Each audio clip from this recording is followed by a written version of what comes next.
seguindo com o nosso estudo, a gente vai agora para os exercícios resolvidos, página 6 do nosso M1, do módulo 1. Bom, ali a gente tem esse exercício: escreva enumerando seus elementos, os conjuntos a seguir. Em seguida, classifique-os em finito ou infinito. Primeira coisa que a gente tem que se ligar é que é para escrever enumerando os seus elementos, tá? Enumerando os elementos, tá aqui, ó. Vocês lembram que tem 3 maneiras de representar um conjunto.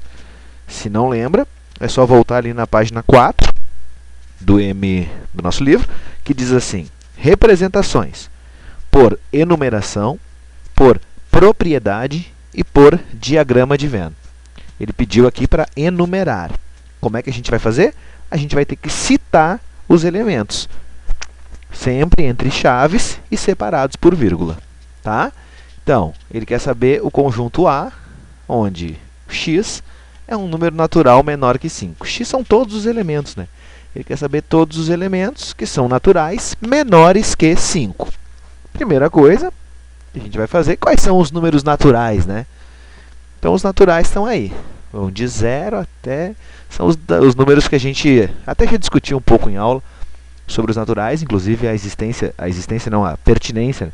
Sobre o 0 ser ou não ser um número natural. Nosso livro adota o 0 como natural, então a gente vai adotá-lo também. Aí ele quer saber aqui, x é um número natural menor que 5. Eu vou marcar para vocês os menores que 5.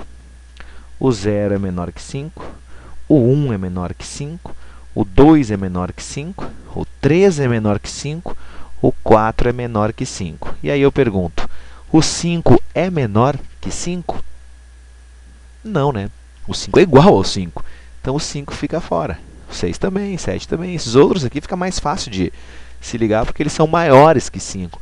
Então, está fora. Então, esses números que eu enlacei aqui, ó, o 0, o 1, o 2, o 3 e o 4, são os números naturais que são menores que 5. Então, são eles que eu vou representar, que eu vou citar, que eu vou enumerar. São os elementos que eu enumerei, tá? Que eu citei aqui. Essa é a minha resposta. Conjunto A, por que A? Porque ele mandou chamar de A. E aqui os elementos. Em seguida, classifique-os em finito ou infinito. Esse aqui é um conjunto finito. Por quê? Porque eu consigo contar, do primeiro ao último, todos os elementos. Então, eu tenho aqui quantos elementos? 1, 2, 3, 4, 5. Olha aqui. O número de elementos do conjunto A é 5. Então, um conjunto finito que tem 5 elementos. Tá? Agora, vamos para a letra B. Ele quer saber, na letra B, os x... ele quer saber o conjunto B, né, formado pelos elementos x, que são números pares maiores que 15. Primeira pergunta está aí, né? Quais são os números pares? 2, 4, 6, 8, 10, 12, 14, 16, 18, 20, etc. E tem que ser maior que 15. Qual ou quais desses que vocês estão vendo são maiores que 15? Olha aí, a partir do 16. 16, 18, 20, e olha o que eu vou dizer. 16, 18, 20 e assim por diante. Ou seja, já matei a charada, né? E assim por diante. Ó, 16, 18, 20, 22, 24, 3 pontinhos. Existem infinitos números pares maiores que 15. Por isso, essa reticência aqui, esses 3 pontinhos. Beleza? Então, vamos para o exercício número 2. Escreva uma propriedade que caracteriza os elementos dos conjuntos a seguir. Bom, uma propriedade é essa que está aqui. X é um número inteiro maior ou igual a menos 2 e menor ou igual a 4. Lembrando que essa é uma propriedade. A gente pode, se usar nossa criatividade, trazer outras respostas. E isso vocês têm que saber, tem que ter bem claro. Alguns problemas matemáticos apresentam mais de uma resposta. Esse é um caso. Pode ter mais de uma resposta, tá? Pode ter, não estou dizendo que tem necessariamente, mas pode ter. Olha aqui, ó, outra maneira. X é um número inteiro maior que menos 3 e menor que 5. Olha aqui, ó, eu posso dizer que é menor ou igual a 4 E aí eu vou tentar lembrar vocês, né, do símbolo que representa o menor ou igual. É esse aqui, menor ou igual. Isso aqui, o menor ou igual, está aqui. Ou eu posso simplesmente usar o menor que 5. Por que eu posso fazer isso? Olha só, muito importante eu ter em mente o meu conjunto universo. Como eu tenho bem claro quem são os números inteiros, 1, 2, 3, 4, 5, 6, 7, 8, 9, 10, os positivos e os negativos, eu tenho bem claro quem são os inteiros, então fica tranquilo, eu posso usar o maior ou igual, né, maior ou igual, e o menor ou igual, ou eu posso usar o maior e o menor, tá? Então são duas maneiras de resolver, de escrever a propriedade que caracteriza os elementos deste conjunto A. Também tem o conjunto B. Está ali, 3, 6, 9, 12, 15. Olha ali, ó, uma maneira de escrever a propriedade B, dois pontos. X é um número natural, múltiplo de 3, menor que 16. Múltiplo de 6 e menor que 16. É uma maneira, tá? Outra maneira, eu vou esperar vocês pensando um pouquinho. X é um número natural, múltiplo de 3, menor ou igual a 15. Olha ali, ó. Mesma coisa, eu posso usar o menor que ou o menor ou igual. Tá? Essas aí as duas maneiras. E outra, vou dizer de novo. Se a gente ficar aqui quebrando a cabeça e usando a nossa imaginação, a gente vai achar outras propriedades para esses conjuntos. Tá? Então, significa que essa resposta ela pode ser escrita de várias maneiras. Correto? Então, vamos para o número 3. Escreva, enumerando os seus elementos, viu? A gente vai enumerar, vai citar os elementos, os conjuntos A, B e C expressos pelos diagramas de Venn a seguir. Eu fiz questão de destacar aqui o conjunto A, fiz questão de destacar o conjunto B e o C, tá? A, B, C. A, B, C. B, A, B, C. Tá? Aí estão os três conjuntos que a gente vai ter que identificar. Quero que vocês foquem inicialmente no conjunto A.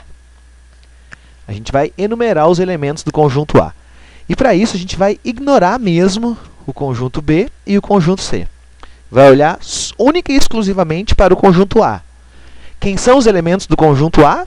São esses que a gente está vendo ali. Claro que, por uma questão de organização, a gente vai tentar escrever na ordem crescente. Vou repetir, por uma questão de organização, não é obrigado, tá? Então, para a gente se organizar, vamos lá. Quem são os elementos do conjunto A? 1, 2, 3, 4, 5, 7. Tá aí, ó. 1, 2, 3, 4, 5, 7. Entendeu? Bacana. Agora, eu vou escrever os elementos do conjunto B. Para representar o conjunto B, eu vou esquecer o A e vou esquecer o C. E vou tentar escrever em ordem crescente os elementos. Essa parte do em ordem crescente não é obrigatória. A gente já viu que a sequência, né, que aparece, a ordem que aparecem os elementos não altera um conjunto. Mas só para a gente se organizar, a gente costuma escrevê-los em ordem crescente. Tá aí. Conjunto B. 4, 6, ó, 4, 6, 7, 8, 9, 10. São os elementos do conjunto B. E, por fim, os elementos do conjunto C. Para a gente não confundir, a gente vai esquecer o A e vai esquecer o B. Quem são os elementos do conjunto C? 4, 5, 6, 11, 12, 13. Tá aí, ó. 4, 5, 6, 11, 12, 13. Os elementos do conjunto C. Beleza? E o quarto e último exercício resolvido, ele dá ali 4 conjuntos, né? A, B, C e D, e pede para a gente determinar os valores numéricos de x e y para que o A e o B sejam iguais e o C e o D sejam iguais. Então, vamos lá, vamos com calma. Vamos resolver primeiro a primeira parte, né? Do A e B. Lembrando, senhoras e senhores, que os exercícios resolvidos, todos os exercícios, na verdade, mas especialmente os exercícios resolvidos, eles servem como motivação para que a gente revisite a teoria. Quando surge uma dúvida, a gente volta lá na teoria e dá uma lida. é muito importante, porque assim a gente vai reforçando os conceitos adquiridos enquanto estava estudando a teoria. Beleza? Por que eu estou falando isso? Porque, olha só, ele deu aí o conjunto A e o conjunto B. E, olhando para esses dois, fica muito simples, né? Conjunto A, 1, 2, 3, o conjunto B, 1, 2x. Qual vai ser o valor do x para que esses dois conjuntos sejam iguais? Exatamente, o x tem que ser 3. Tá aí. O valor do x não pode ser diferente de 3. Tem que ser o 3 e pronto, né? Para que os dois conjuntos sejam iguais. Agora, para a segunda parte, para o C e para o D serem iguais, aí sim. Aí eu fiz questão de trazer aqui o que o livro nos trouxe lá na teoria.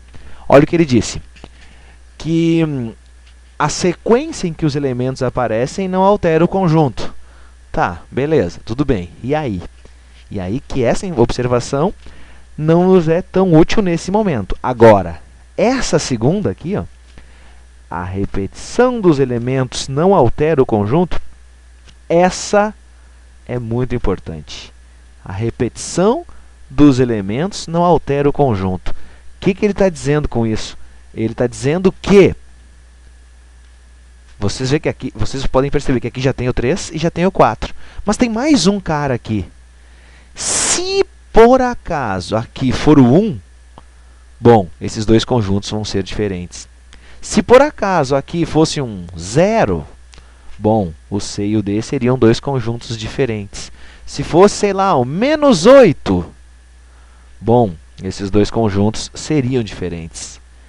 Então, levando em conta isso aí, e levando em conta que esse conjunto aqui, ó, 1, 2, 2, 3, tem apenas 3 elementos, o 1, o 2 e o 3, e levando em conta também que a repetição de elementos não altera o conjunto, quais são, ou qual é, o valor aqui de y? Se o y for 3, o que vai acontecer? 3, 4, 3. Opa! 3, 4, 3 é a mesma coisa que 3, 4. Que lindo! Então, o y pode ser 3? Sim, pode ser 3. Porém, o y também pode ser outra coisa. Pode ser 4. Por quê? 3, 4, 4. Está repetindo o 4, mas não está mudando os elementos do conjunto D. Então, com esse raciocínio, a gente percebe que o valor de y pode ser 3 ou o valor de y pode ser 4. Por quê? De novo, porque tem essa observação muito importante no nosso livro, que diz que a repetição de elementos não altera o conjunto. A repetição de elementos não altera o conjunto. Essa observação está lá no finalzinho da página 5. Tá? E agora eu convido vocês para que façam os exercícios das páginas 7, 8 e 9. Bons estudos e até o próximo vídeo.